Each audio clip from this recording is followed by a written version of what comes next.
I think we should be live now. I'm gonna open it on my phone just to check myself. Guys, if you can hear us in on YouTube, please let us know how the audio is, please, so we could get started. I see people in the live chat. I see Ed. I see Mike. I see Mars. Yep, I can hear. Everything is good. Everything is fantastic. Guys, do you have audio? Ali, I think we're ready. Yeah. So, all right. If we're ready, we're ready. Excuse me. I don't know. Welcome everybody to. Okay, wait. What? Start. Okay, audio is peach. Hey, Ed. Ed's. He's new. He's the first. I think it's the first time. Oh no, it's probably not the first time, but he's in for the live one. All right, start. From New Zealand. Welcome everybody to another episode of Secular Jihadists for a Muslim Enlightenment. My name is Ali Rizvi, and I'm joined, as always, almost always, by Armin Navabi, who works out. This is Armin, not a thing, by how's the it way. going? You're pretending like I constantly talk about. I don't. When did I ever say that? Like I said it once, and you pretend. I know. Like, okay, why? Well, it's a good thing. I should be working out. Have you seen me? But have you seen? Well, why are you making that a thing? Like, did I ever brag about it? I never bragged about it. No. Okay, all right, No, go on. you didn't brag about it. Okay, go on. You actually don't brag about much. That's the thing. We got to get you bragging more. Okay, so in any case, today we're going to be talking about the province of Quebec here in Canada. And Quebec has recently passed a ban on religious symbols. Those are like crosses and headscarves and kippas and all of that stuff. And this has been a controversial bill. It's called Bill 21, and we're going to hear more about it from the guests that we have today. And we are joined by David Rand. David Rand is the president of Atheist Freethinkers in Montreal, Quebec. He is a spokesperson for the Alliance for Secularism, which is a coalition of several Quebec organizations that promote secularism. He has written for Humanist Perspectives, Free Inquiry, Huffington Post Quebec, CBC News, Raison. I'm really bad at French pronunciation. Raison. Okay, there you go. And several other outlets. He's also spoken at many atheist and secular events around the world, in Canada, Poland, the UK, Argentina, Chile, Lebanon, France, everywhere. So Atheist Freethinkers, which is his group, he's president of, supports Quebec's Bill 21, which partially implements state secularism. And he's going to join us to talk about it. This is a controversial bill that the Liberals have opposed. Many people have criticized it for something that is... they say that it's specifically targeted towards Muslim women. So a lot of people have called it Islamophobic and so on. So we're going to kind of drill down into this and get to the bottom of it, see what's in the bill and what it's really all about. So, David, first of all, welcome to the podcast. Thank you for joining us. And as an atheist and as a secularist, you don't have any dog in this race in terms of any kind of specific religion. So we thought, it's great to get your perspective on it. But can you explain, first of all, if whatever I missed at least, about what Bill 21 is, the history of it, how it came about, when it was passed, and so on. Okay, I want to correct one thing you said, although what you said was correct, but you said Bill 21 puts a ban on religious symbols. True, but it puts a ban on religious symbols only in the public service for some employees while on the job. And not even all of them. Okay, and it's very important to say. Right. It's very important to specify, because people who oppose it tend to make blanket statements like, "Oh, you're banning all religious symbols." Well, where and when and how? So the details are very important. So just to be clear, you mean that the religious symbols, if you're going out in public, go to the park, whatever, you can dress the way you want to, wear whatever you want. Of course. This is only in government. It's only if you are a government employee. Not a user of public services. Only if you're a government employee while you're on the job, and then you're in a position of authority, which includes police, judges, prison guards, and prosecutors, and teachers are included. Those employees are included only while they're on the job. And there's also a grandfather clause so that people who are already working before the law was published last March, Right. the draft bill, they can keep theirs. So if I oppose that, but that's so. There's the law has a very narrow application. Also, it does restrict face coverings, and the ban on face coverings would apply, I believe, to all employees and also to anybody requesting services. They have to show their face to get services. Just to be clear, if I'm going to school, if I'm a parent of a child and go to the school, then I don't have to remove my hijab. I only have to remove it if I'm an employee of the school, if I'm a teacher there. Only correct? if you're an employee and while you're on the job. Got it. While you're on the job. So that's the whole point. That's the whole point, is that in order to have a secular state, we do not want people who are agents of the state working for it to display partisan symbols. There's already a law on the books in Quebec, which has been there for years, which bans employees from wearing, from expressing partisan political views while they're on the job. And religious symbols are this. Bill 21 just extends this to religious symbols, although Bill 21 isn't as nearly wide-ranging as the existing law about political neutrality. The existing law for political views applies to the entire public service. There's no grandfather clause, and it even has some application off the job. Like I believe a civil servant could not run for public office. They could join a political party, but they couldn't run for public office while they're employed by the state. They'd have to quit their job, for example. So Bill 21 on religious symbols is much less restrictive than that. But just before we continue and go into details, I just want to point out to people that this is something that I've been to some events where you speak, right? And people very much within our own community, within the atheist community and within the secular community, a lot of them disagree with you and push back against you. And they say that this is too intolerant, and you know, why can't we just let people wear what they want? Why is the government telling people what to wear and what not to wear? You know, so we don't like we support we don't, just like in Iran, when we don't support the government forcing people to wear hijab, we don't want the government in Canada to tell people that they can't wear the hijab. And also, so how do you respond? I have other questions, but again, first of all, there's a whole slew of statements you made. For one thing, I think that any allegation of symmetry is just cruel and just ridiculous, as if there were symmetry between the ban in Quebec and the forced forced wearing of the hijab in say Iran or some other country. In there, you can get into serious trouble. You can be arrested. You can be thrown in prison, or worse, for not wearing the hijab in Iran. We're talking about a ban on people wearing religious symbols when they're on the job, and only some of them on the job. There's no comparison whatsoever. Also, it's true that in English-speaking environments, the majority of people freak out and they don't understand it. But if you go into a French-speaking environment, things tend to change incredibly. It's completely normal because there are similar bans in France.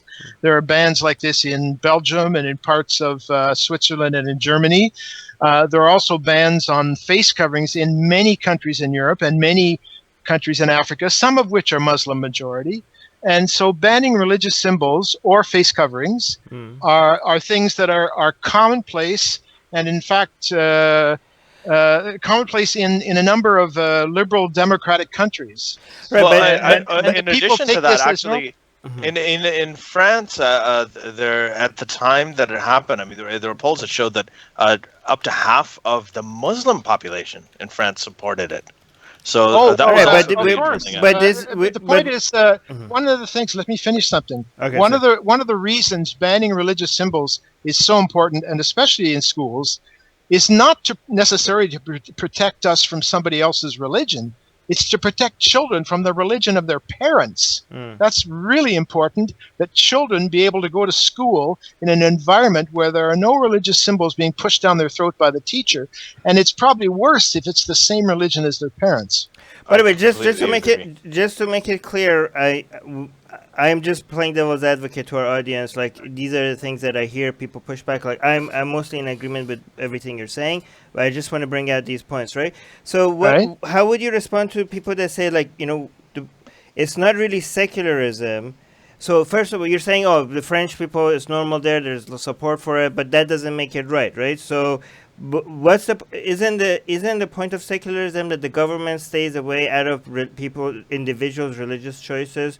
So yes. It's one thing for the government itself should not have any religious symbols in it. But if the individuals decide to have a personal religious symbol, then the government shouldn't tell them what to do and what not to do, because that's secularism. Secularism is the government should tell them what to do because they're working for the government. Also, the reason I mention France and other countries in Europe is simply to respond to your assertion that most people are against this when you bring it up. And I didn't say that. Some cultures, yes, you did. No, I said when we go to. What I was saying is that when we go, like, you have to deal with a lot of pushback when you go. I was just talking about anecdotal. Yes, I understand that. I wasn't talking about majority. I wasn't saying majority are for or against it. I don't know the statistics. No, that pushback doesn't justify being against it any more than the majority in France justifies being for it. I wasn't making that argument that it does, though. But go on. Well, you could have been. I wasn't making the opposite argument either. I wasn't making I wasn't saying numbers right. Okay. Go on. Yeah. Numbers don't make it David. Right. But there, when you made an argument a minute ago that when a symbol is on a installation, like on a wall or something, that's bad. But you got to allow people to wear what they want. Well, when an employee who's on the job, especially a teacher, is wearing a religious symbol, it is just as influential as a crucifix or any other symbol hanging on the wall. And in fact, I would argue it's more influential. I mean, the person who is working for the state is interacting with people, and they're the center of attention, especially a teacher. The symbols that they wear are just as influential, and probably more so than anything that's hung on the wall. The children in school, they're looking at the teacher. They're not looking at the crucifix of the wall all day long. They're looking at the teacher. And so it's very important that the state employee not display religious symbols on the job. So you're saying a police officer, if they want to wear the Sikh turban or a hijab, they can't. If they want to wear that on duty, they can't. They shouldn't be able to. They should not be able to. No. Why? Because they're indulging in religious advertising, which is a form of passive proselytization. They're showing themselves not to be neutral. Even if they're neutral in their mentality, even if they're very liberal-minded, it doesn't matter what's going on in their head. The point is they present an image which is attached to that religion, and many religions are very misogynistic, especially Islam, for example. Many religions are very homophobic. What would consider a young gay man or a young lesbian who interacts with a police officer because he or she was jaywalking or doing something that might be illegal, and they have to deal with an officer who's wearing a symbol of a very homophobic religion.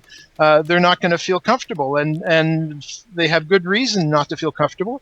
And the solution to that is very simple: just ban the religious symbols while people are working on the job. Well, okay, but let's say a woman with a hijab, let's say she is more likely to have a bias against members of the. I'm not saying that. No, I'm not saying that. I am saying that. It is more. Okay, likely. Maybe she does. But it doesn't matter. I don't care what's in her head. Actually, that's what I'm suggesting is that what is in her is if she takes off her hijab, her bias will still be there. The hijab is not like getting her to remove the hijab, for example. is not going to get rid of the bias, right? Isn't the bias the bigger deal? Actually, there's an argument that it will. I mean, what the point is that if we make it socially acceptable and socially required that you take off your religious symbols when you go to work, in the public service, then people will understand, oh, I have to be neutral when I'm on the job. That's part of my duties for this job. It's part of the job description. And the message will get through. And it will influence the behavior of the person. They will behave in a more neutral fashion. Do you have like data? Like, is this proven or is this just a guess? What if why do I need data? No data is necessary. It's obvious that why do companies spend millions of dollars on advertising? Because it works. And when a person wears a religious symbol, it's a form of advertising. They're advertising their religion. It's passive proselytizing. And another it slipped my mind. I had another point to make. Come back to. I have a tip, by the way. I have like a screen here that I'm writing my notes so nothing slips my mind. So you could do that as well. But what if it, instead of removing the bias, it just hides the bias, and like now people are more afraid because they know, oh no, there's like these people in the bias. At least with the hijab or the religious symbols, I could be like asking for a. So what are you saying? You're saying that people should be allowed to wear their religious symbols, like even cops, and so like people who need a cop could go shopping for the right religion. Please send me a Sikh policeman because I don't like Christians. So please send me a Muslim policewoman because I don't like Hindus. I mean, it's ridiculous. You're not gonna. You either.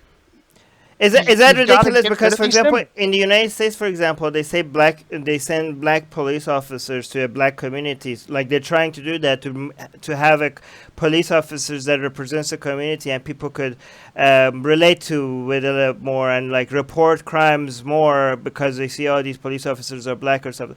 Is that a bad, like, wouldn't you do if you have a Muslim community, and if you send police officers that look Muslim, they have beards and they have hijabs, wouldn't that make it a more effective police force in that Muslim community? Again, I don't believe in what I just said. I'm just trying to for reasons similar to why you don't want a woman wearing hijab teaching children, especially if those children have Muslim parents, because you want the children to go to a place where they're free of that. So a more universalist environment. And I just remember the point I wanted to make is that the state is not responsible for people's religious beliefs and practices. If a person wants to practice a religion where they have to wear, a colander on their head, or they have to go naked whenever the moon is full, or whatever it is, it's not up to the state to accommodate their belief. People are responsible for their own beliefs, and that's part of separation. The state is not responsible. If you have a belief, it's your problem, it's your responsibility. If it makes it hard to perform a certain job, that's your problem, and it's not the problem of the state, and the state has no responsibility to accommodate that person, because religious beliefs are not real. They're totally virtual. Whereas you mentioned race, and race is a real thing. And so are health concerns. For example, if a person has a real physical handicap and the state offers health services, well, then that physical handicap is something the state has to accommodate as part of health services, of course. But religious beliefs and practices are based on nothing but choice and taste and indoctrination. They're not real. Would this would this apply to? Okay, go on, Ali. Sorry, you go. No, I'm going to go ahead. One more. Are you sure? Would this apply to political symbols? Like, say, should it up? I know it doesn't in this bill, but should it apply if people can't? If people advertising, like I said, it already does. I said it already it's already there. So for example, if I have a police officer and I say I'm a liberal, like have a liberal pen or a conservative pen while I'm duty, that's not allowed. Of course not. A pen on. No, put it in your pin. Oh, yeah, not like, if it's on the outside of the uniform. Oh, I mean, so that's not. So imagine if a judge had, like, if you go into the thing and the judge has a Trump pin on. right? I Yeah. mean, come on. Or a MAGA hat Yeah, on their so head. this is why, this is actually to put the devil's advocate side of me away. This is why I really much Yeah. support this, Let me because it's be- very let me consistent. be, It's not just consistent. It's not just Gabriel's advocate. it's not it's not just consistent among all religions. It's a consistent among all ideologies. Like, that's why I don't understand that's why I support this bill very much, right? But So- Armin, I already said that Yeah. there is a law in Quebec that does this for political symbols. Okay, Yeah. so that's already covered, Good. Okay. and Yeah, as is. it should. It is. And there are probably similar laws in other places. Great. Like this- Ali said, you can't have a judge wearing a partisan symbol while sitting Ali, on the go. bench, right? Okay, I have more questions, but I'm going to let Ali Yeah, talk. yeah, sure. But I actually want to move on to some of the more the mainstream discussions that are going on around this, and how we can sort of clarify some of those misconceptions. So the first one is, and then you sent me this article from the Humanist.com, is this idea that this is specifically targeted towards Islam and Muslim women and so on. And there was a really interesting passage in this where actually that's not true. It also applies to crosses and yarmulkes and the turbans and kippas and everything. And there was some opponents that argued when the measure was first proposed that it was hypocritical for the assembly to pass such a law when there was this huge crucifix that you said has been there since 1936 that hangs over the chamber, right? Which is now gone. And yeah, from 1936, as soon as this thing was passed, just a couple of weeks later, the next month, Yes. the crucifix was taken down. So Yes. They promised to take it down if the law passed, and they did. And they did. Now, they should have taken it down years ago, but at least they finally did. You know? Right. So, yeah. But I wanted to get... Yeah, sorry, go ahead. Go ahead. So what if people say, like, look, you're basically making it, given that we know a lot of Sikh men can't take off their turban, and they won't ever. Yes, they can. Jagmeet Let me finish. Singh did.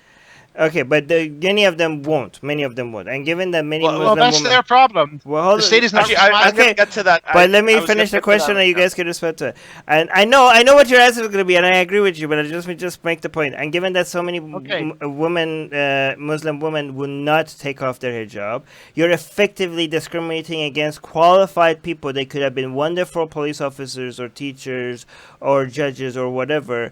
Because of their religious belief, you're discriminating against them. You're excluding them from a workplace. Even though they have all the qualifications for that job, you're discriminating against them because of their religious belief. No, they're lacking one qualification. One qualification is that they have to take off their religious symbol on the job. That's a qualification of the job. And that is a major one. And if they're unwilling to do that, there's some kind of fanatic probably, or something's wrong.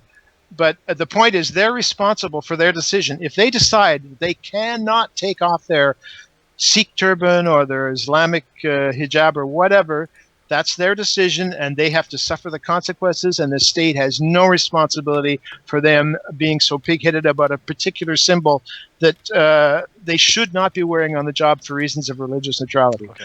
Also, the bill does not discriminate against any religion because it covers all religious symbols. It does not discriminate against women or men. There's an appearance. I say that Bill 21 discriminates against women who wear hijabs in the same way that speed limits discriminate against people with fast cars. In other words, if you have a fast car and you drive it fast, you're going to break a speed limit, and you're going to break the law. So the law will get after you. Well, I mean, currently, for example, we have political Islam, which is really pushing the hijab. They are on a worldwide campaign to normalize the hijab and to promote it and get as many people as possible to wear it. And it is a campaign against secularism. So, of course, there's going to be a lot of women, hijabi women, who are going to challenge this law. But to say that it's the religion that discriminates against women by forcing them to wear certain things, some religions, and it's these people who are wearing religious symbols who are self-selecting for discrimination in order to fight against secularism. This is the tactic in France. It's the tactic in Quebec. And when people, I think it's like really, really shows a total lack of intellectual acuity and a real intellectual sloth to fall for such an obvious argument. I mean, it's obvious that they will claim that we know that Islamists use the language of human rights in order to fight against human rights. They're promoting misogyny by saying they're defending women against discrimination. It is so hypocritical. It would be laughable if it were not so tragic. So I wanted to move on, and yeah, well said. I wanted to move on to something that just came out in the last 24 hours. Is that there are a whole bunch of civil rights groups that are planning to challenge this law, Bill 21. They want to take it to Canada's Supreme Court. They're not beginning. They've been challenging it forever. Okay, forever, we all knew it. Yes, we've known about this, and they've already gone through two levels of court. They've already gone through the Quebec Superior Court and the Quebec Court of Appeal, which is higher than the Superior Court, which is confusing. And they were, by the way, it's not a whole bunch of, I believe it's basically one woman who's supported by two organizations, one of which is a very sort of fundamentalist Muslim organization, the Canadian Council of Muslims. The National Council of Canadian Muslims. Yeah. That's it. Thank you. That's the correct name. And the other one is the Canadian Civil Liberties Association. Right. And I think it's really shameful that they would be doing this. I'm really disgusted that they would be so duped by the strategy of Islamists that they would facilitate this undermining of secularism and undermining of human rights in the name of human rights. It's really disgusting and hypocritical for them to be doing that. They need to be condemned for such stupidity. Okay. So what they're doing is that they put out the statement. I think they got a 2-1 decision from the Quebec Superior Court that said that the law should be allowed to stand until the challenges are heard in. Oh, sorry, the more junior court than the Quebec Superior Court. There was a 2-1 decision saying that the law should be allowed to stand until the challenges are heard in. No, the first one they had a single. No, the first level was one judge who ruled against the suspension. Then the second level we just had with 3 judges, 2 of which said no to the suspension. Right. So both levels said no to suspending the law. So the law is still in force. And now they're going to appeal to the Supreme Court of Canada. However, all this is separate from the challenge to the law itself. These are only to try to get an injunction to stop it immediately, but claiming that it'll cause immediate harm, so trying to stop it immediately by injunction. Whereas the underlying case of trying to get the law totally repealed, that will start next October, apparently. Next October, okay. And the other thing that I wanted to say before we actually get into how this law came about and what the motivation for it was, because that's where a lot of the controversy lies, is that this idea of, I mean, when we had the debate, when we had the Canadian election, you had Jagmeet Singh. So Jagmeet Singh is, for the people who are outside of Canada, he is the leader of the NDP, the New Democrat Party, here in Canada. He is Sikh. He wears like a big turban. He's got a beard and so on. So this law would obviously, if he went to Quebec and he was a government employee, it would affect him directly.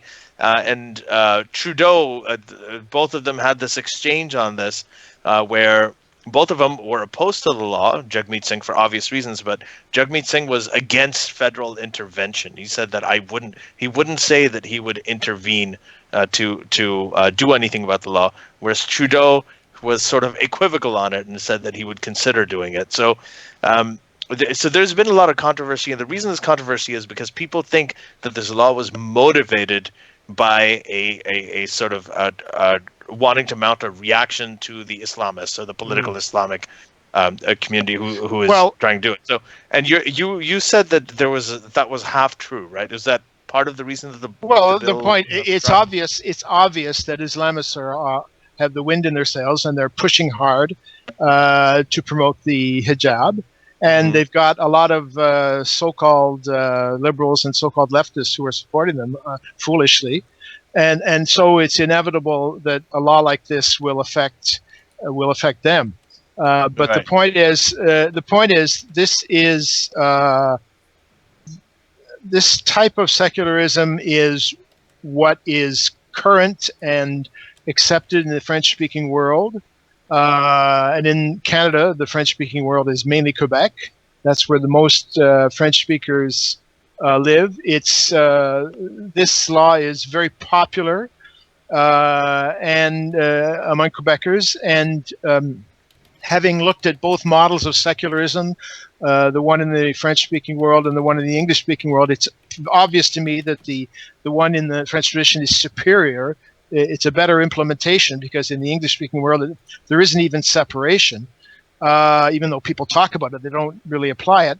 And so in terms of Quebec has passed this law, and it should be respected. But what's your response to people that say this was not that big of an issue in Quebec with Christian and Sikh? This is a response to this is an anti-Muslim bill. That this is the whole other. It's an anti-fanatic bill. It's an anti-fanatic bill. Well, I mean, it's an anti-fanatic bill. Well, but no. So what? Like I said.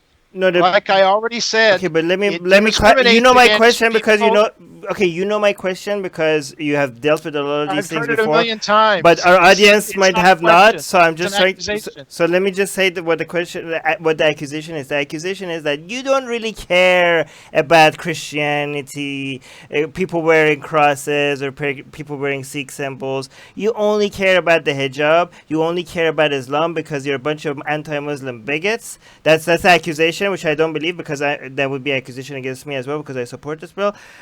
You're just a bunch of anti-Muslim bigots, and you're just trying to be consistent with other religions just so that people don't call you out on your bigotry. Like you guys are against Muslim. You take the cross out, and you're against the Sikh turban as well, just because people to hide your anti-Muslim bigotry. But this was there has been a secular movement in Quebec for decades. Long before any threat from Islamists. Way back, there's been a secularization process that's been going on in Quebec since 1960. And there used to be crosses everywhere. There used to be crosses on all the walls and all the schools and all the hospitals. Most of them, unfortunately not all of them, have disappeared. Quebec has gone through a long process of secularization when almost all of that was getting rid of Catholicism, the symbols and influence of Catholicism in the public sphere. And it's only in recent years that Islam has arrived on the scene. And Sikhism is even less important. So secularists have been trying to get that goddamn crucifix out of the National Assembly for decades as well. Right. Finally, it's gone. But what furthermore, I want to talk about because Ali mentioned Jagmeet Singh. You said that if he tried to get a civil service job in Quebec, he couldn't. False. All he'd have to do is take off his turban, and he's already done it for photo opportunities. As leader of the NDP, he's taken it off on occasion. Wow, really? Because they've asked him to do it, and because he's a good sport, so he took it off and said, "Here, he looks like a rock star from the 1960s or something, with his long black hair." He's a good-looking guy, I gotta say. Yeah, he is. But the point is, he's not going to be deprived of a job. He just has to take off the turban when he goes to work. Right. So what do you say to people like, you secularists are a whole bunch of snowflakes? Really? A cross on a wall, is that what offends you? Who's that harming?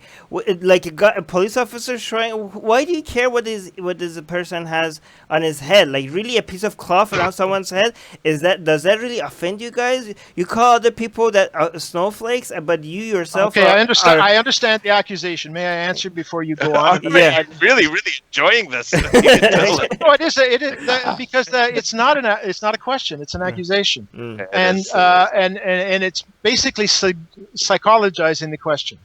You're saying that a person cannot take a political position against the wearing of religious symbol. You can't sort of want religious neutrality in the public service. It's got to be some kind of psychological problem we all have.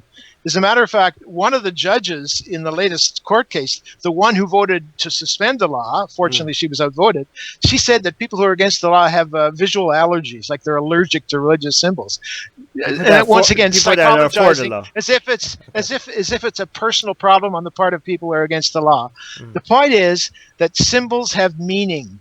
Symbols have meaning. They are not innocuous. What would you think of a teacher who wore a MAGA hat all day long while teaching his or her class? Or a I would tell KKK the custom. teacher to take the stupid hat off when you go to work. Yeah, Or the a KKK argument would be, well, it's just a hat, and it's just a red hat that says "Make America Great Again." Who could be against making America great again? It doesn't mean anything. Like, what's wrong with a hat? Like, that would be the Okay, it's how about like a saying Nazi that. symbol? That's then? what I'm But how saying. about a swastika? No, no, no. with I agree. I'm Yeah, illustrating know? how ridiculous the No, argument but is. the argument I've heard all these before, and they're Right. all lame arguments. And So, but what's the counter to? Okay, it's lame. What is the harm? Like, how do you? So, yes, symbols have the meanings. harm is that they normalize religion as being for one thing they amount to state endorsement of a religion, because if a person who's working for the state is wearing a religious symbol, especially if they're interacting with the public, especially if that public is children, if they're wearing a religious symbol, then that involves a sort of endorsement by the state of that religion. They're saying this religion is acceptable, and the state should not recognize any religion. Yeah, and Actually, I think you're also opening the door. No, Sorry? but I also think that symbols are just the knocking on the door for religion to get into the government, right? Because Yes. there's a line that you draw. This is what I say: the line that you draw. There's a government on the side, religion on the other side, and you don't let the religion pass this line. What I say is that if you pass this line a little bit, even if it's just a little bit, now you are already on the other side. This line becomes meaningless. Your wall has already broken down. So it doesn't matter if it's a little bit or if it's a lot. When religion is on the other side, now it has room to grow and infect the government. That's what I say. Yeah, I think if there was somebody who's wearing like a Catholic priest uniform and they're teaching my kid science, or someone's got a big Star of David like pendant and a kippah, and they're teaching science, or they've got they're like Orthodox Jewish looking, I'd have an issue with that. I'm like, why is this person teaching my kid science? Like they're obviously biased. But what if Ali? What if they had kept all their nonsense belief in Judaism, right? But they removed their religious symbols. Would you still not be concerned that they're teaching your kids? I would, because I don't think that it would be as overt. I would still be concerned, but I can't read what's in their mind. If they're teaching them the wrong stuff, wouldn't the religious symbol wouldn't the religious symbol at least help you know that you need to take your children out of that class? Wouldn't the religious symbol in that situation be helpful to know that I need to take, like, without the religious symbol now you don't know? Now we're getting into like very sort of theoretical and hypothetical arguments. Yes, of course, like I would know, but like the idea is that let the teacher wear a KKK uniform, so at least I know they're racist, right? I mean, that's not the kind of thing I want. It's like, I don't want to send my kid to class saying, "Okay." Do you realize how absurd the idea is? The point is, you guys, the symbol itself. Yeah. Wearing the symbol is a form of partisan behavior. Now, they may have other forms of partisan behavior, and they need to be controlled too. So, if they discriminate against students who are gay or of a certain race or whatever, then that's unacceptable as well, and that has to be dealt with. But wearing a religious symbol is unacceptable, and that has to be dealt with. Right.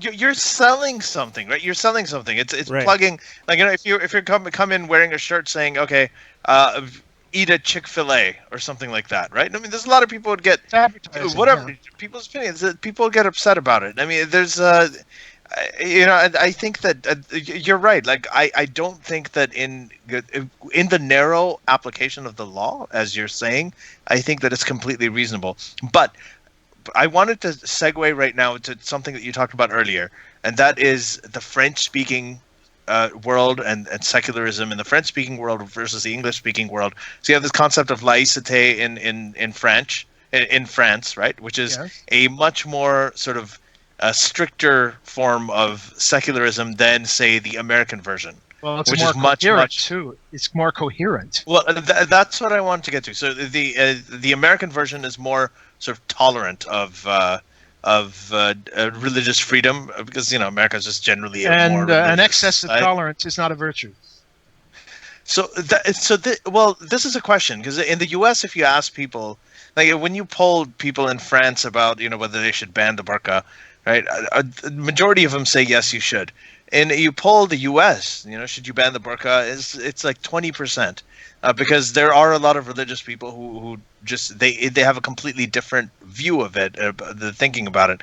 Is that because France is more of a nation state and the U.S. is a country of immigrants, where everybody came from a different background? They have more tolerance for it and more tolerance for religious freedom, or what is it? I'm actually torn between the two. There are historical reasons to explain these things, but I mean, if you just look at the result and look at which is better, I think it's obvious that you don't want religious symbols in. What is the result? And the result being that it's considered normal that an employee of the state, while they're on the job, or a teacher while they're on the job, they need to show religious neutrality, and that includes things that they wear, like nothing that displays a religious affiliation. And this is considered normal in France and to a lesser extent in Belgium and some other places in Europe. What about a lack of affiliation, like an atheist symbol? They would include atheist symbols as being something you should be discreet about on the job, and I would agree with them. In order to be equitable with everybody, take off your Christian symbol, take off your atheist symbol, take off your Muslim symbol. You can put it back on at the end of the day. Also, the legal systems are very different. In the United States, there's the First Amendment of the Constitution, which people claim implements separation, but it does not. The word separation is not there, and no synonym of separation is in the First Amendment of the American Constitution. All it says is that there's no state religion. It implements religious neutrality, but not separation. And another problem with that amendment is it says that freedom of religion cannot be limited, period. It gives absolute total freedom of religion, so you can't even limit it by some reasonable way. Whereas in French law, there's a law from 1905 that's called the Law of Separation of Church and State. That's the title of it, separation. And in the Declaration of Human Rights that was adopted in 1789 at the beginning of the French Revolution, they said people should not be bothered for their religious opinions, but within the limits set by law. In other words, it's possible to put limitations on freedom by law, and that is a good thing, because no freedom, no right should be absolute, because one person's rights end where another person's begins. Right. So nothing should be absolute. I disagree a little bit with you on this. So I think that I would be a little bit more charitable to the U.S. view than that. So the U.S. First of all, the First Amendment does state that there will be no establishment. No, the state will not establish a religion, right? So there'll be no state establishment of a religion. Which I mean, it doesn't say separation. The word separation, but that it essentially states the same thing, right? And what it's not implied. No, it's not implied. Jefferson used the word separation in his commentary on it, and also I think that the jurisprudence is more advanced than the First Amendment, and that the jurisprudence has implemented some degree of separation. So yes, there is some degree of separation, but in the First Amendment, it's not there. Okay. Secondly, Jefferson's tafsir is like the Constitution is the Quran, and Jefferson's commentary on it is the tafsir. But I'd also because we had Andrew Seidel here on the show, and we talked about this quite a bit too. So I'd recommend to get another side of this. I mean, listeners can listen to that episode as well. The second thing is that when it comes to this is for me sometimes the conflict is that there's two values, right? One is free expression, of which religious expression is a part, like freedom of religion, right, of free expression, free speech, freedom of your thing, and the other is this idea of separation of religion and state, which is also really important. So I think that what the Quebec's Bill C-21, right? Or Bill 21. Bill 21, sorry. Yes. C-21, I'm getting it. C is for Canada, for federal, I think. That's right. So Bill 21, I think that is compatible with the U.S. version of secularism as well. And in a lot of cases, it does happen because we also had David Silverman here, who was he's the executive director of Atheist Alliance International, and he used to be the president of American Atheists. And they did a lot of campaigns where they had the Ten Commandments removed from government buildings. They had sort of religious symbols, Stars of David and crosses and everything like that removed from places. So, they didn't go all the way, but they fought against the Pledge of Allegiance having under God, or Yes, I'm familiar with that some progress has been made. I'm familiar with that.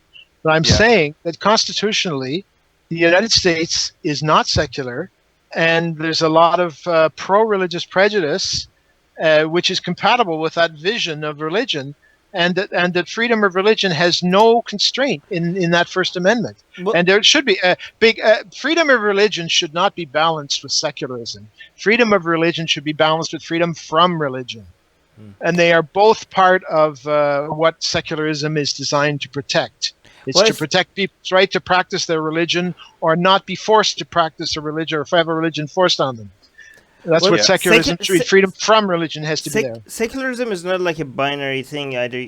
Some countries, I think it's like a spectrum. Some countries are more secular than the other, right? So, like United States is secular relative to Iran, maybe not so secular relative for sure. Relative to France. Not so even relative to some other less. It's more secular than Canada. And it's more secular. It's more secular than Israel, for example. Even though Israel is more secular than Iran, and United States is more secular than Israel. But I'm just saying, like, it's not like we can't say, okay. Well, I have a question though. Like, going to the extreme other side, devil's advocate, why not private? Why is this just for government jobs? Why can't private companies have this policy? Well, I think they could, but this would have to be. There would have to be. I mean, what's most important is that the state be secular, because that's what people in general interact with for government services, and that's the central part, and that's really important. There are companies. I think a company should be able to adopt a secular policy, but there would have to be legislation from the state which would frame it to make sure that it applies to all religion and it doesn't discriminate on the basis of religion, and it's fair. And apparently there are some companies. I heard of a case I think it was in Belgium, where a woman was fired from a receptionist job because she wore a hijab, and the company, it was a private company, and they had a secular policy. And the court looked at the case and they ruled against the woman because they recognized that the company had a secular policy in place that it applied to all religions. They didn't just invent it at the last minute to get rid of her. Mm-hmm. It's something that was in place to prevent religious symbols across the board. And she violated this pre-existing policy, and so she lost her case. So I think that private corporations should be able to do this, but they would have to be controlled so they remain fair. Another question is, like, in Iran, back before the revolution, the Reza Shah banned hijab in public, not in government jobs, but in public places, right? So that's really radical. That's really over the top. So you can't wear, and nobody could have wear hijab in Iran unless they were in private. So it was banned in public, and you think that's way too extreme? That sounds extreme. I mean, I suppose if you're dealing with really extreme conditions where all women were forced to wear the hijab for years and they wanted to get rid of it fast, I don't know, maybe they could justify it, but it sounds like a really extremist position to me. Yeah. And I think that I would support the possibility of banning face coverings like the niqab and the burqa in public. That's a possibility that I don't know if it's necessary, say in Canada or United States, but I think it's something to be envisioned, and I think it's justifiable. So I think that I just want to kind of again reiterate how important this is. That this is the Bill 21 itself is very narrow in application. Yes, only for the employees. Should it be this narrow though? Why can't it be less narrow? Why can't it be? Armin, one second. It's only just 1 second. Let me just finish what I'm saying. Okay. So it's narrow. It's only restricted to employees. My when you talk about the burqa and the face veil and the ban, and for something like Armin is saying, why can't it be more less narrow and so on? There are people who argue that. They say that well, why can't we have a burqa ban across the country? Because it's not what our identity is. It's a security issue. It covers up the women. It's oppressive to them, and so on. Not a burqa ban, a hijab ban. No, but I'm talking about no. the burqa as an example. He's talking about the burqa. I'm talking about the burqa.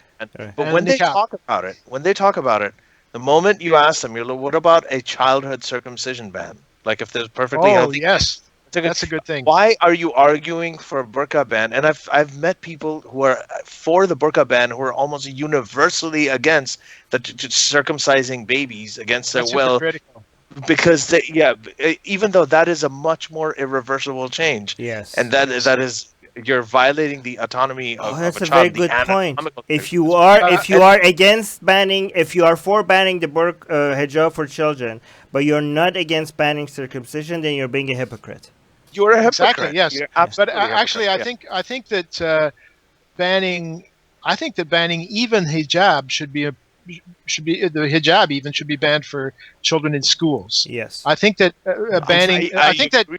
I think that veiling children for long periods of time, like for weeks and months or years, it's a form of child abuse and should be defined as child abuse. And I don't know if it should be criminalized, but at least should be banned in schools so that nobody can force their child. Probably in general, yes, but at least in schools is an excellent start. I consider that similar to circumcision or FGM, although FGM is far worse than male circumcision, of course. Well, not really, actually. Again, we had. I'll send you a link to our discussion with Brian Earp, right? And he's. You really have to listen to that. And he talks about why they're different. Even anyway, that's a different conversation. Okay, that's Let's a different conversation. But here's another devil's advocate that I think I've heard both Sarah Haider and Abdullah Samir bring this up. I don't know if this is their position now. I don't know if I'm representing the position accurately, so check with them. But they are suggesting that these kind of laws alienates these, for example, religious Muslims, and makes it difficult for them to integrate into society and become move away from fundamentalists. We're basically pushing them towards the fundamentalists and making them double down on their beliefs more. How do you respond to that? My answer is that if you allow teachers to wear religious symbols, you're forcing fundamentalism on the children. And if you have teachers who are wearing hijab and there are children of Muslim parents in the class, then you're pushing fundamentalism onto the children. And the way not to do that is to get rid of religious symbols. You're doubling down. You're doubling down because the thing is, if you have a kid who's wearing the hijab at home and they're doing all that stuff, and then they come to the school and then they see that, okay, not only at home is this happening, but I'm in an open society and I'm going to school and my teacher's wearing the same thing. I mean, that is that is just disturbing. I have no. Yes. If somebody wants to wear the hijab, again, nobody here is against that. You wear it. It's your choice. It's your religious choice. I'm not in favor of people saying, okay, it's not a real choice. It is your choice. Like a bad choice is still your choice. But when you're indoctrinating kids with these kinds of things, you're a hijab. People don't understand that it's an identity. When you wear the hijab and you meet somebody, you're telling them, essentially, the first thing I want you to think of me is that I'm Muslim. That's the first thing. And it's more than identity. It's also a symbol of purity culture. And, that's a good point. Which even rape culture would not be an exaggeration to say. I mean, the purpose of the hijab, the purpose of the hijab is to show that women who do not wear it, especially Muslim women who do not wear it, are impure. They're asking for it. Yeah, not impure, but they're also asking for it because that's putting it the same thing more crudely. But just to clarify how narrow or wide this bill is, if you're working for the government but you're an accountant and you wear the hijab, you don't have any position of authority. You're not out in the open. It only applies to people in positions of authority. Coercive authority. And teachers. In other words, coercive authority, that's judges, police, prison guards, and prosecutors. So you could And be a then it government also applies to employee. teachers, and school principals, and also there's the grandfather clause, So which you is could. also. Oh, okay. So you could be a government employee that wears the hijab, and that's fine because you're an accountant and you don't have any Right. position. Oh, okay. Now, in my opinion, that to be consistent, they should ban them for all civil servants, and they should get rid of the Why? grandfather clause. That's not what this law does. Why? There was a law proposed several years ago which would have done that, but the government that proposed it was defeated before they could pass it. But what's the And it harm was if defeated they're for other sitting in the office and just typing on Excel spreadsheets? Why do they have to take off their hijab? They're not. Well, it's not as bad as, say, a cop or something, but I think to be consistent, you're on the job working for the state. You leave your You're presenting. silly beanie at home, or whatever it is. One thing I want you to bring up. T-shirt with I love Godzilla. No, Godzilla's not a gun. Okay, That's so random. I love it. I love Godzilla. hey, David, can we ask you something else? Since we have 6 minutes, and after that we're going to go to patron questions. I have a question too. There are blasphemy laws that are still on in Canada, right? Canada, they're still the blasphemy law was repealed 3 or 4 years ago, but a motion against Islamophobia was adopted, which fortunately does not have force of law, but it's a really bad sign. So 3 or 4 years ago, the blasphemy law was taken off the books. Yes, it was paragraph 296 of the Criminal Code. 296. Okay, however, so the motion on Islamophobia, the M104, I also actually wanted to ask you about that. So I actually went to Parliament, and I was one of the witnesses in that. Yes, in the report. In the report, yes. So yes, you're one of the people who said something intelligent. Oh, thank you very much. No, but that made a difference. I was because when I read the report, I saw that the title of it still had the Islamophobia in it, but in the end, they only had like one chapter on the Islamophobia thing. A large amount of it was quotes from me, quotes from Yasmin Mohammed, who also testified against it, and the rest of the report was just about sort of like implicit bias training and racism and so on. But it's what maybe wasn't as bad as you feared, but it was bad because it confuses race and religion all through it. Absolutely, it's really bad. It's really bad. That's a point I made there, and that's why I'm glad that my point and a lot of my quotes actually made it into the final report. Nice. But I got so one Ask of the your things question about this. because I have a question too.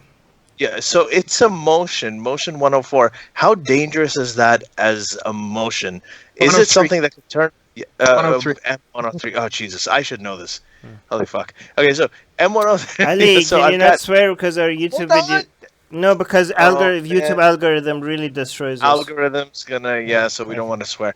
Anyway, so M103, how dangerous is it if it's just a motion? Is there a chance of it becoming a bill, especially since they I think a lot more equivocal down the drain? I think as a motion, it does not have force of law, and its danger is at this point is mainly symbolic, and that is not to be sneezed at. It's not non-negligible. It encourages. It does not constitute legal censorship, but it encourages social censorship. In other words, it says that Islamophobia is bad. It's just like racism, and you shouldn't do it. And this is really bad. It sends a really bad signal to social media and to society in general. So it does not have force of law. So it doesn't mean that the government can start breathing down your neck to right away. But it does mean that it encourages everybody else to breathe down your neck. Including jerks on social media who start throwing around accusations of Islamophobia and xenophobia and all those stupid accusations we're also familiar with, and so it is dangerous nevertheless. So before I ask a question, I just want to point out that what I actually feel about these kind of requests that, human rights, lack of discrimination, let people wear what they want. This is not about people asking for their rights at all. This is people asking for certain privileges that other people don't enjoy, and you're basically saying that all sort of bias is not tolerated unless there is some divine source of authority. Basically, the government is recognizing a divine authority that gives some some biases, or makes some biases acceptable and not other biases acceptable. So this is basically a government's recognition of divine authority, which is absolutely ridiculous. But my question, you're so right. my question that I want is that the rest of Canada seems to be treating Quebec like Quebec is the source of bigotry, and like, is this something that you notice that the rest I of certainly have noticed. Yeah, so And like, please, I want you to read my most recent blog, whose title is, I really must tell you this, whose title is The Three Pillars of Anti-Secularism in Canada. And the third pillar is anti-Quebecois racism. I'm convinced, and I say that I have been reluctant for a long time to actually use that language because the word racism has been so abused by anti-secularists and regressive leftists and all those crazies out there. But if the shoe fits, wear it. If it walks like a duck and quacks like a duck and looks like a duck, it's a duck, and it certainly looks like racism. And there's a long history of the anti-Quebecois racism in Canada. It's part of it's one of the things that makes Canada Canada. It's a part of our history, and it's being recycled in the cause of anti-secularism. Now there are other. That's only the third pillar. The other two are very important. The first. So you're saying that the English part of Canada is racist against the French part of Canada? I'm saying that's one part that explains a lot of the vituperation, the intensity, the hysterical opposition to Bill 21. It's like it's horribly evil. It's Nazi. There's a real level of hatred against Quebec based, and Bill 21 is the excuse for it, or the cause of it. I'm not sure which. Well, as somebody that lived in Vancouver and listened to Vancouver radio for a while and a podcast from Vancouver and stuff, I could tell you they do speak about people from Quebec as like a whole bunch of big, like they do treat them like, what the hell's wrong with Quebec? Like people in Vancouver. Exactly. Yeah. Yes. So they do treat them as like, oh, that's our bigoted part of Canada. Like as if they're all people there are racist or something. Whereas they should be looking in a mirror to see the bigoted part of Canada. Yeah. Okay. I gotta say though, I think I don't know any French, so when I get Quebec, I get some heat for that, and that's sometimes there's a little bit of tension there, but it's all friendly. Let's go to the Patreon. I have a question. Well, I mean, there's another thing. While you're on this Quebec topic, one of the people responded to the tweet. Okay, so this is from Gilbro 2010. When I posted that we're going to be talking about this, Quebec's ban on religious symbols, etc. He said, "I hope you know the history of Quebec before judging." So. What do you have any idea what he means by that? I think we touched on that, yeah. Or can you touch on the history of Quebec, or just generally? Well, I'm not sure which aspect of the history. Quebec was New France, and it was conquered by England, but that's like 250 years ago. There was a secular movement in Quebec in the 1830s, roughly. The Patriots, who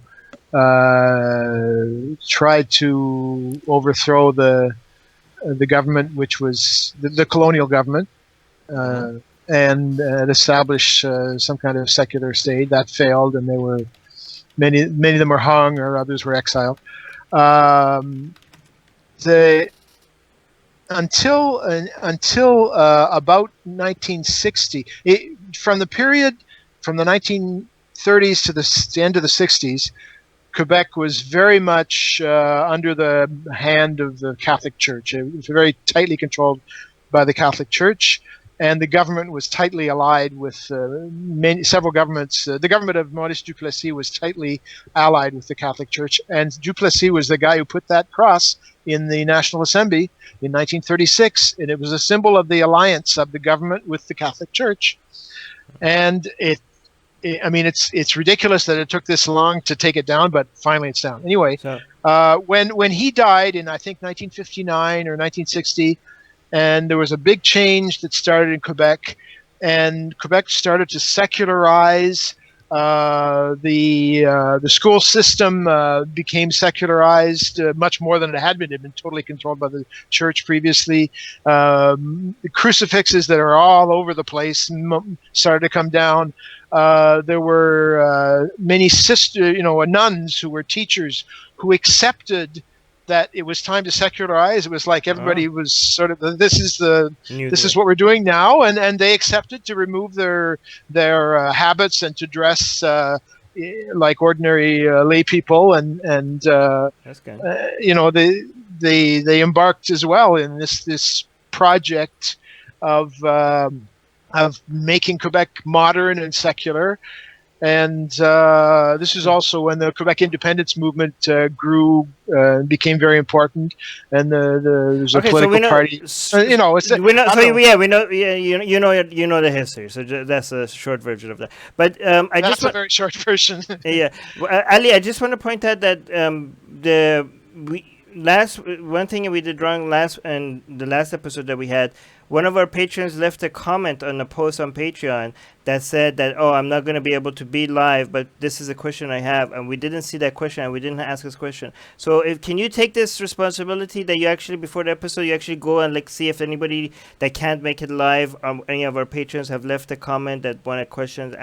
By the way, if you want to send us your questions, you send this to us on Patreon, because this is the question should only come from patrons when we're live, okay, Ali? Because that's okay. And another reminder to everybody that once we reach 500 patrons, we're going to be translating a lot of our episodes to Arabic, Persian, Urdu, Malay. So please consider becoming a Patreon. Yeah.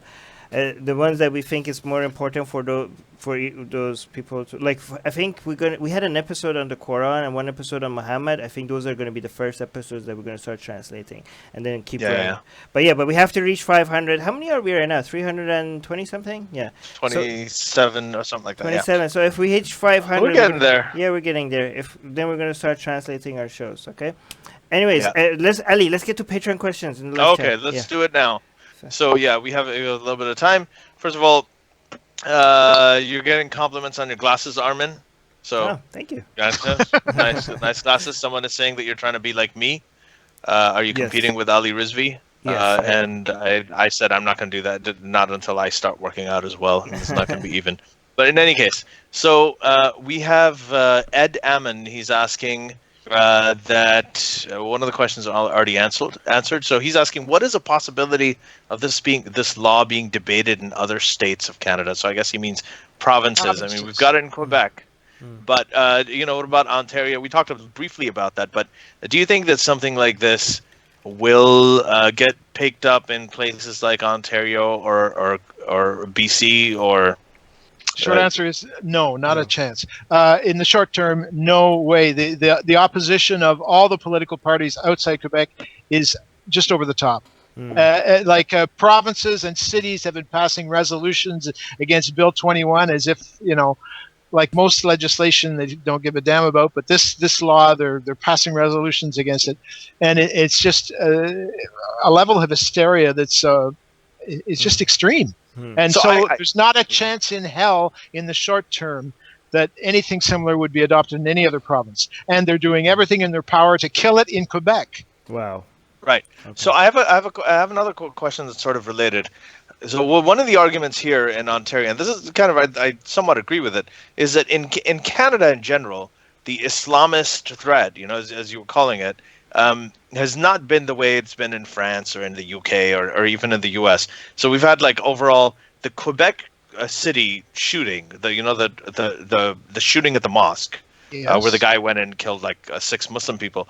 So that had a bigger toll than all of the other sort of Islamic terrorist attacks throughout the history of Canada, which you had an attack in Parliament, you had a couple of things, you had a couple of foiled plots.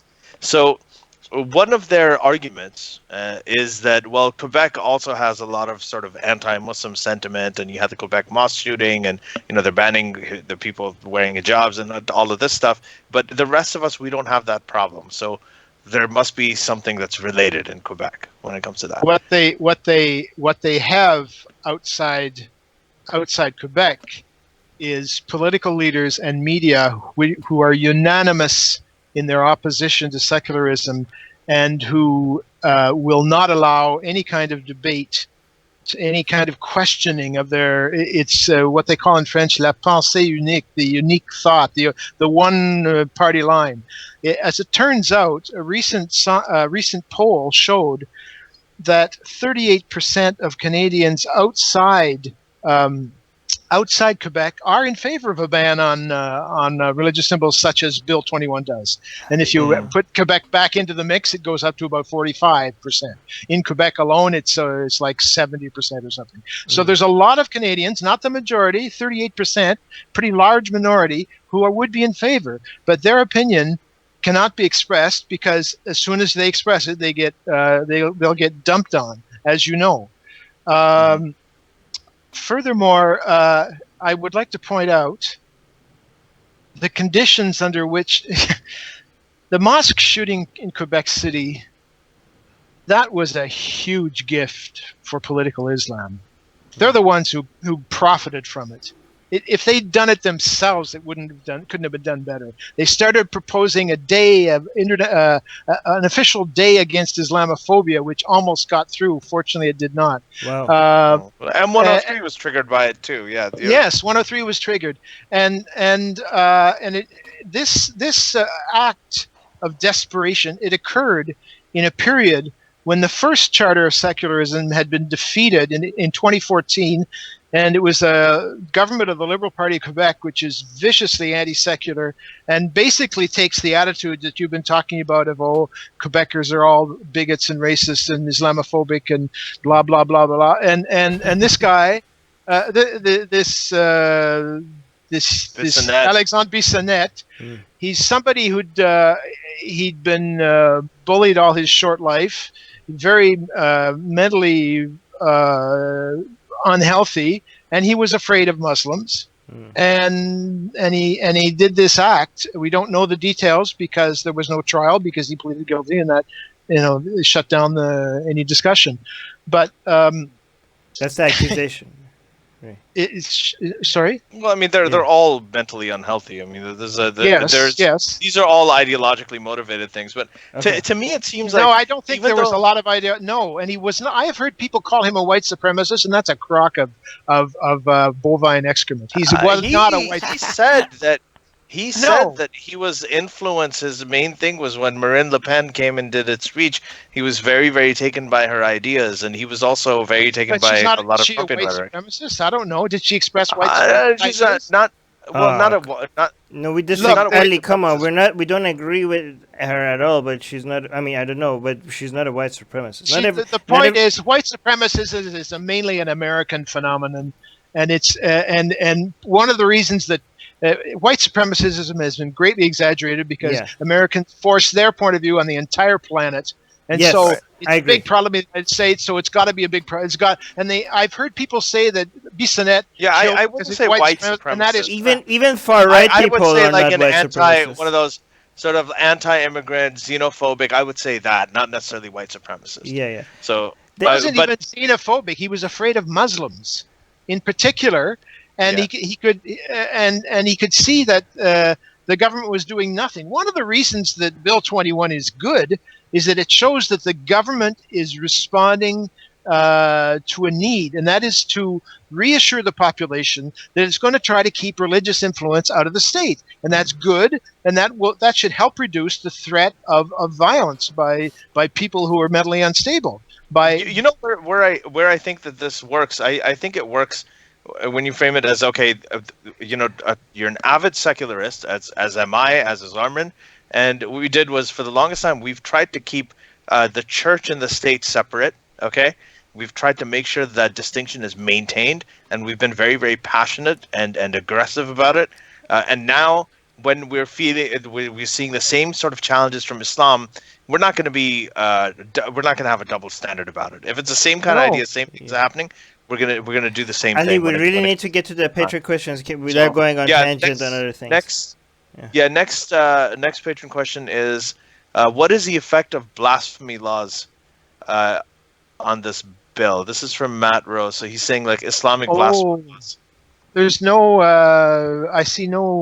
nothing direct at all, or even indirectly, I see no interaction between them. Okay. I mean, the only possible interaction is that by keeping all religious symbols out of the state, you're sort of minimizing religious influence in general, so people won't think of blasphemy. But that's really really vague. That's very vague. Okay, so Ed Ammon is another thing for you, Armin. He's saying, who needs another debate guy when you have Barrister Armin, the ultimate devil's advocate? And I would take that as a compliment. I think that's great because we wanted, one of the things that I think we do well on this podcast, especially thanks to Armin, is that there's a lot of times people say, well, no, this is a counter argument, and they're frustrated. But Armin provides most, if not all, of the counter arguments to a point, even if we agree with it, so that there's more of a comprehensive discussion over here. Thank you. So we try to do that very deliberately. So the next question is from Ed. He's saying, the Pakistani constitution bans any Islamic symbolism by Ahmadi Muslims. Was that whataboutism, or is it a valid point to tackle arguments? That's not secularism. That's just one religion. Then that's religious bigotry. That's religious bigotry. Yeah. It's incredible that they are so they hate Ahmadis so much. They even put it in the constitution that they can't call themselves Muslims. It's incredible. Passport applications, national ID applications. It's all over there. You have to declare that they're non-Muslims. So it's ridiculous. Just to simplify for people, if the government is against all symbols, religious symbols, that is part of secularism. But if it's against some religious symbols, that's the exact opposite of secularism, because now the government is. No, it's bad secularism. No, it's not bad. It's not just bad secularism. It's the opposite of secularism, because now you're picking. Now the government is picking and choosing which religions are acceptable, which is you're even getting more mixed with religion than if you didn't do anything at all. That's true. Yeah, you're right. Yes. Yeah. It's because the government. The government shouldn't have to decide what's a good religion and a bad one, or is this true Islam or not true Islam, or which is what the Pakistanis are doing. Exactly. Or is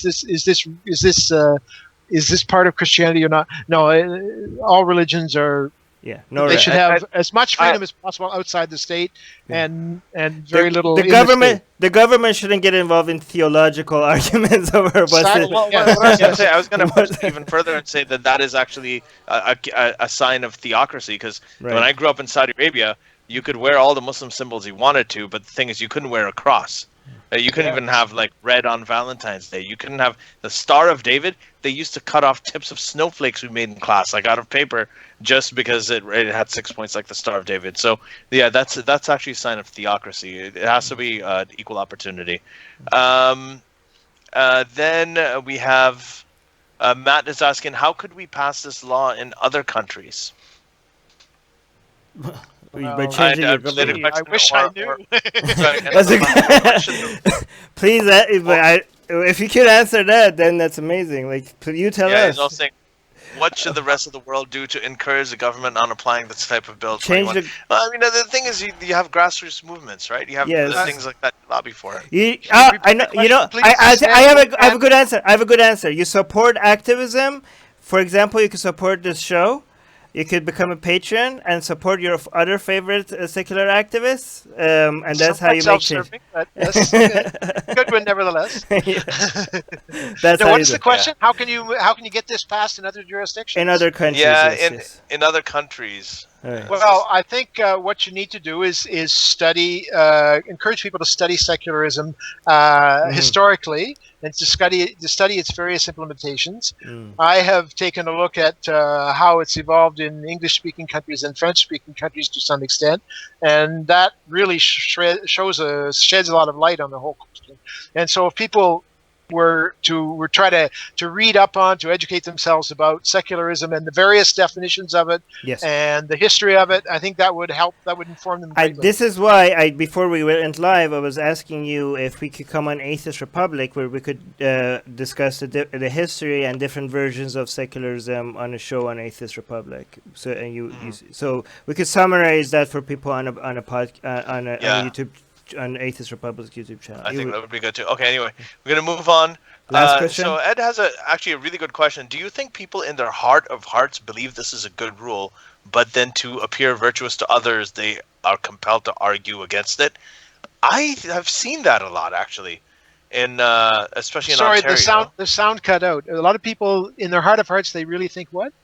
Like there are people who actually, in their heart of hearts, they like this rule, but Yes. publicly they're afraid to kind of say Well, it of because they want course. to appear Of more. course, like I more said, 38% of Canadians outside Quebec are in favor of it, but very few of them are speaking up, except maybe in the comment section of some newspapers or whatever, because they're afraid to, because there is so much hysterical opposition. Accusations they of just bigotry. and it's a quality of the opposition as well, not just a quantity. Like the people turn around, they'll immediately call you an Islamophobe or a bigot or racist. Yeah, you write yeah. about it, you could get fired from your job, and that's a big problem. So that's a big.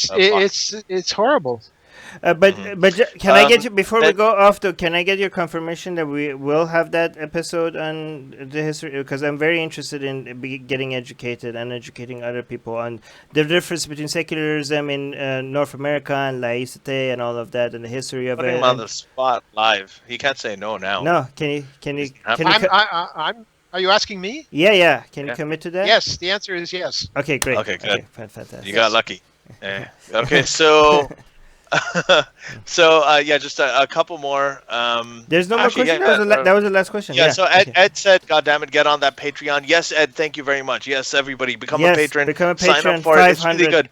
500 if was you're such listening, if you're listening to this on your iTunes or your podcast app, you can actually watch this video. You can get in. You can ask questions. It's very, very different. It'll cost you as little as $1 a month. You can actually do that. And it really is worth it. So do that for sure. There were no obnoxious questions at all? No.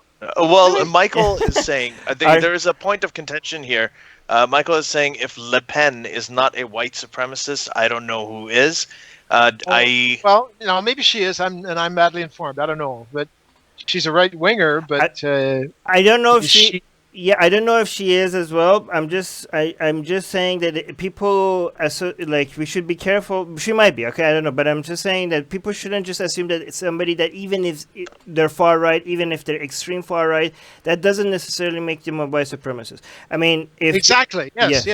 We don't. I'm not white supremacists and. Yeah, we're not saying she's not, but we're saying if somebody is suggesting that she's a white supremacist just because she's far right, that's the wrong conclusion. If you actually say that she's a white supremacist because she said this, and that's actually a statement that shows that she's a white supremacist, then we agree with you. But if we're making that, we don't know. Yeah, we're just making that argument. Okay. Mike. What I would say is, she is anti-Muslim from what I know of her. She's definitely xenophobic. She's sort of French nationalist, and a lot of that can get conflated with the white nationalism thing, which is conflated with white supremacy and so on. So I understand why people think that. People don't understand what white supremacist is, because even the Nazis let me just get controversial. Even the Nazis were not white supremacists. They were Aryan supremacists. Nazis were not white supremacists. Nazis saw other white people that were not Aryan as inferior to the Aryan race. So, most people hate black people, but they were sort of also rans. No, what? No, but they were. No, like the Nazis, they killed more white people than anybody else. They killed Russians, right? So like a lot of white people, but they saw hated Slavs. They hated Slavs. They saw French and Spanish people who are also white as inferior to the Aryan race. So I just think a lot of people, when they just say white supremacists, when we say somebody is not a white supremacist, we're not defending them. Okay, just like when I say Nazis are not white supremacists, I'm not defending Nazis. I'm just being accurate. You're just trying to be accurate. Accurate with my terminology. Yeah. Okay. Yeah. All right. And now, as to how relevant that is in this day and age, that's different. But it is good to be accurate, and it's good to be aware of these things. In any case, that's it. David, thank you so much for joining us, man. That was really, really informative, and it was very helpful. I was actually equivocal about Bill 21. I'd heard what, I generally lean liberal, so I'd heard what some of the talking points were there. I was still sort of conflicted about it because I do hold a lot of the same feelings about secularism that you do, but I think that the way that you made your case, it made me see, especially the fact that this is a narrow application of the bill, and what it does, I think, is very similar to the kind of things that Dave Silverman and American Atheists and all this. Actually, me too. Because I consider myself a liberal, I was holding the position that the government shouldn't be telling people what to wear, right? So that's a badly phrased. I know exactly, yeah. and I think that's not what's happening. Yeah, that's not what what's happening. that's what the enemies say. Yeah, but that's so what you changed my mind on enemies this. say. You changed my mind on this because I was very ill-informed about what this bill does. Basically, what we're saying is that you have a right to wear what you want, but you don't have a right to a government job while you wear what you want, right? You just Right. like you have Correct. every right as a liberal. I would say that you have every right to wear a KKK costume, and you can't go to jail for it. You shouldn't be fined for it, but you cannot if you ask something you're like, well, I want to wear this costume and the government owes me this job. No, that's not asking for freedom. That's asking for a privilege. That's asking for something Yes. that is not part of your rights, right? So this is not part Exactly. of it. Yeah. Okay. Exactly. All right. Yeah. That was good. Secularism has So- to be maintained. That line between church and state, religion and state, has to be maintained. And symbols are a very powerful element of that. Yes. They Yeah. just really, really are. So, yeah. Thank you. Ed is saying Ali oh does my not God, need Ed!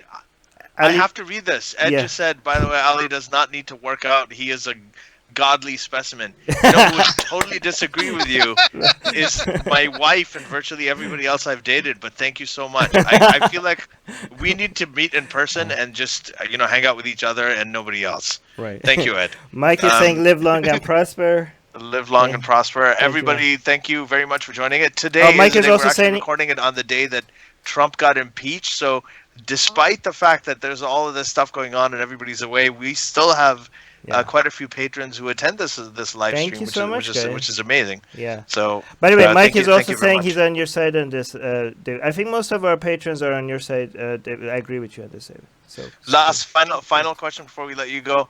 Are there secularist books for kids that'll hopefully encourage them on this path in the future? Anything you can recommend? We can For put kids, links no, in the I have description. no ideas, Oh. unfortunately. I But there should be something for schools. That's the Quebec government should do something for schools, actually. Richard Dawkins recently just put out a book called Outgrowing God that is amazing. wait. Let me tell So- you. I'll answer your question. But you're talking about atheism, where Yeah. secularism and atheism are related, but of course they're not the same. But they're not the same thing, yeah. Wait, Yeah. hold on. Sorry. I'll get back to you on that, Matt. I have a recommendation. I have a huge list. I want to go through it. Actually, let's have an Okay, episode guys. on that, Ali. Let's have education, secularism, and atheism for children. Yeah. Okay. We'll have an Actually, episode. you know what? I am about to reach out to somebody who specializes in raising secular kids, so we can actually probably talk about it in that episode. Because I have any a case, big list. We're gonna of- let you go, Yeah. David. We know it's late. It's past your bedtime. Yeah, sorry. We don't want to keep you too long. Okay. We're on the Eastern time here. There are some questions about Armin, your workout routine, and all of that stuff. And we're going to. I want to announce that on Christmas Eve, actually, we have a live stream because Armin and I have nothing else to do, and that's also the eve of Armin's birthday, Oh, where we're gonna do. okay. Oh, or Yeah. should Okay. we not do that? No. Let's do that. Okay. Yeah. We're going to do that. It's not going to be very, very long, but we're going to just shoot the shit. We're going to talk about everything that we don't necessarily talk about here. It'll be a full Ask Us Anything. It's the last podcast of the year, so we're going to have a blast and we're going to enjoy Yeah, that's ourselves. a good idea. So, Actually. Okay. yeah, so just let's we'll let you know. Just stay tuned and we'll let you know. David, I'm going to put up links for all the stuff in the Very good. podcast Yes. in the description. If you can tell us, just for the listening audience, how people can find you if they want to contact you and learn more about this. Any website? Our handle. website is atheology.ca. Atheology.ca. Yeah. Atheology.ca. Yeah. Okay. And, And- if people and- want to follow you on Twitter or something, Is it all on your website? It's on my my Twitter handle is RAND_David. My last name _David. Okay. Cool. Okay. And we have Twitter accounts for the association as well, but you can find those on the website. Fantastic. okay. Okay, guys, that was good. Fantastic. Thank you, everybody in the live chat. Thank you very much. Uh, We're going to see you Thank next time. Bye bye. Bye. Dave.